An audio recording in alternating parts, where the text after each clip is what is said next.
Kane, what else are you looking forward to at Bigsound? You came last year as a punter, and you've had a year to sort of to look at it. And with the music and design starting the week off on the Tuesday now, it's really an interesting start to Bigsound for its 12th year. Yeah, it's what they're trying to do is, it's encompassing more of the industry. It's not just about the bands and the industry people. It's other things surrounding it. So I mean, it's a bit like South by Southwest now. They have the fashion, they have music. They have the sorry, they always have the music. The movies and the interactivity part of it. It's the music industry is made up of so many more people than just bands and management. Everyone who makes it tick and who makes it gives it, I don't know, gives it the identity that it has. I mean, there's people out there on the film side making music videos and things like that.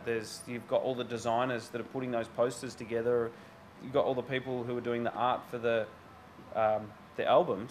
It's such a big part of it. So I think it's great that they're being acknowledged, and it's just good to pull everyone together, and everyone can meet people, and there's no other event in Australia where, as a photographer, I can run into a lot of potential clients, and that's the same with the designers and the filmmakers and things like that. So yeah, and the bands. Like I saw, it's a great place for me because I always like to pick out a few bands that I'd like to work with, and that I'll start following because I think they may start progressing in their career. So I want to try and get in with that band on the ground level so I can work with them more in the future. You must have read my mind, because that was the next thing I was going to ask. Have you got any bands earmarked for Bigsound?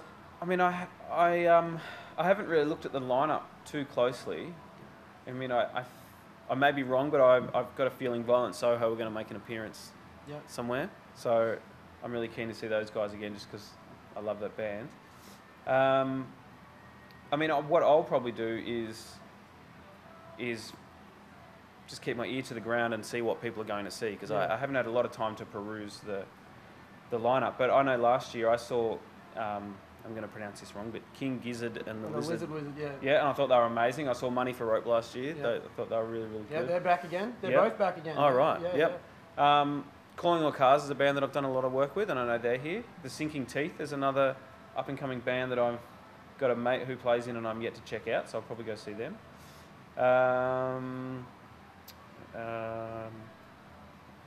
Yeah. I think it's wrong to say I'm going to go see this band, and this band, and miss out on something. So I'll just see what people tell me I should go see, and I'll get along to them. Yeah, absolutely. Yeah, no. Well, I stumbled across a few last year that I never would have gone to see because of the whole. Well, you get up there in the morning, everyone's hungover. Yeah. They've got their little lists out with their circle, and they all sort of swap notes at the breakfast table, or if they have breakfast. But you know what I mean. So, it's going to be an interesting week. I'm looking forward to it in the second year. And Mr. Nick O'Byrne from Air has officially taken the executive programming role. We spoke to Asho last week in his last week, and hopefully we'll probably speak to Nick this week if he has the time. But yeah, it's the changing of the guard, so to speak. So good luck to you, Nick. I think Nick's going to do an amazing job. Yeah, I think he will too. I've worked with Nick with the Air Awards for the last few years, with putting together some images for him, and he's definitely the best man for the job. Yeah, no, it's going to be great, and all the best to him. Now, the other thing was you've got your Art of Capture site. I got on there and had a look, and you've got 2 book releases. 2 book releases? You've got Volume 1 and 2, right? No, I've just got Volume 1. Oh, you've got Volume 1. Yes. Where did I see this Volume 2?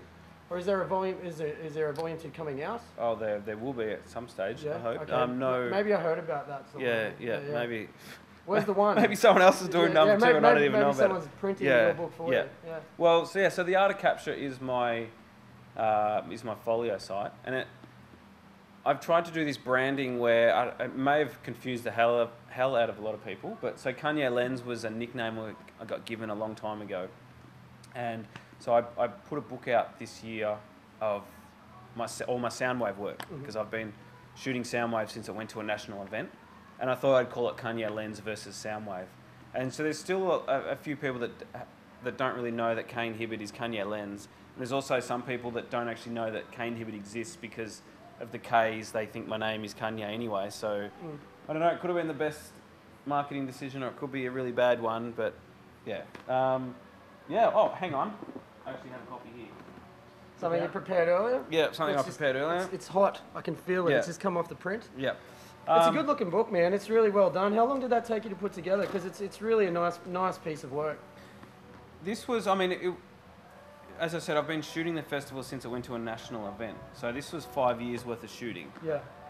But I actually put it together in about 6 months. So I'd been thinking about doing a book, and I know I had a lot of people going, you should do a book, you should do a book. And I think it wasn't until about June last year, I was like, fuck it, I'm going to do a book. Because I didn't have the money to do a book.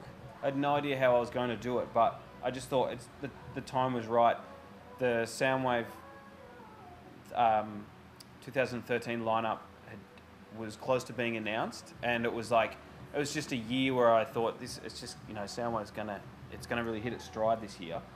So yeah, I frantically went through 25,000 images, and I put it together, and I had a buddy design it for me and do all that sort of thing. And I literally went to pre-order because to start the printing process, I had to put down 20%, which I had enough. And I just went to a pre-order thinking, or hoping that I would get enough pre-order sales that I could pay the rest of the print bill. And I literally did that. Every step of the way was scraping together enough money to going, all right, cool, now I can pay my print bill. Now I have to get enough money to pay for the shipping bill. And now I have to, once that was in, now I have to get enough money to pay for, the marketing, things like that. So it was so stressful because, oh, hello. Someone's calling. Someone's in the audience. That's okay. Should have turned your phone off. Someone's over there. It's probably a potential customer. It could be. That's all right. Let it keep calling. So keep talking about that. They'll stop, hopefully. I've lost my train of thought now. No, it was a very stressful process because it's not like I had the whole, all the cash sitting there and it was just something I rolled out. Like it was every step of the way, I was just scraping together the cash to pull it together. And I mean, people have asked me why didn't you do one of those crowdfunding campaigns? Yeah. And I just felt for something like this where you're creating a product, it's just like put your money where your mouth is. Yeah. And that I don't think anyone who's done anything great in their life has never done it without an element of risk.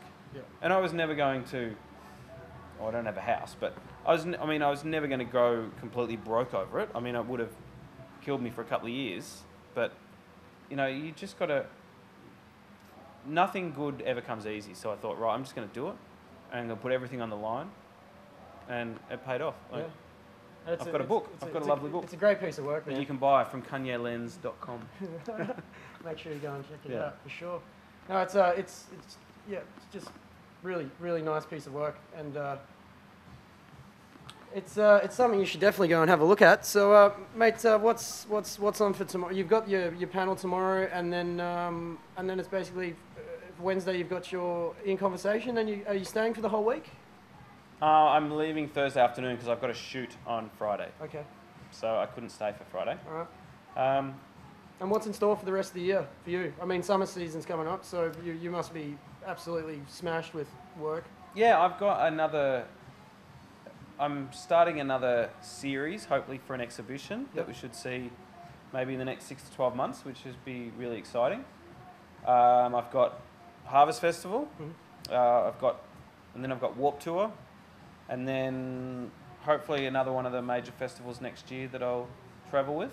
And then it's Soundwave again, and it's Deja Vu. It just keeps going. Yep. So, and I've got lots of, I've got some few portrait sessions coming in, and I've got heaps of stuff that I've shot that hasn't even been out yet. So that's, it's not frustrating, but it's kind of, sometimes I shoot things anywhere from 3 to 6 months in advance. So, it'll be exciting to see some of this new stuff that I've shot get out into the world. And I just want to keep shooting, just keep creating work that I'm proud of. One more thing before I let you go too, that's just popped into my head.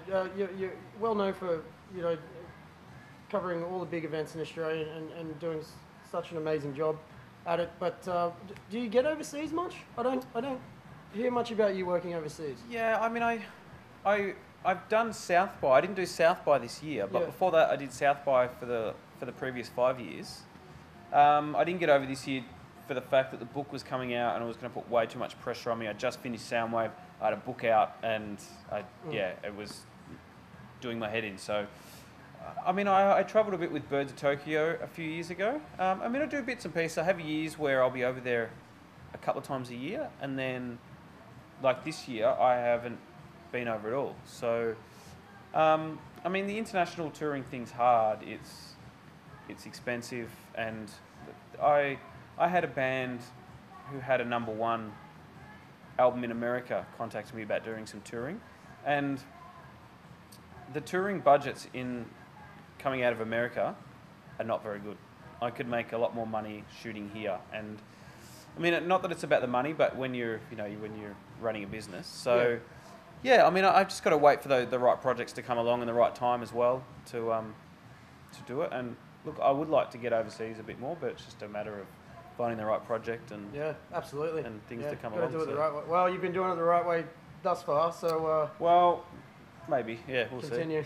Continue on. Kane Hibberd, thank you very much for joining me here on Industry Insider. Thanks for having me. And make sure you get out and see Kane.